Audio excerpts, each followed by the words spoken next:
I'm here at the Christie Beach Sailing Club, where I'm pleased to announce Council has endorsed a 21-year licensing extension to this club.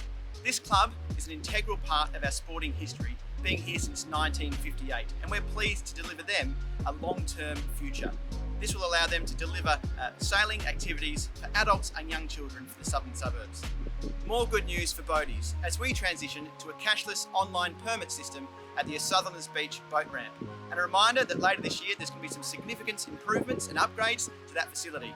We'll also be going out for an expression of interest at the much loved kiosk that is currently vacant, so keep an eye out. Massive news for the Hub Gymnastics, with Senator Andrew McLaughlin announcing $1 million of federal money towards a long-term vision of this facility. With 700 athletes and 350 kids on the waiting list, we're pleased to see this investment. This is an additional $1 million on top of the state government's $3 million investment into this facility. I'm pleased to announce that Julia Grant has been appointed our Acting Chief Executive Officer while the recruitment process is finalised. She'll be replacing Scott Ashby, who has had 2 fantastic years at the City of Onkaparinga. Julia comes with a wealth of knowledge with over 20 years experience in the public sector. I'm looking forward to working with you, Julia.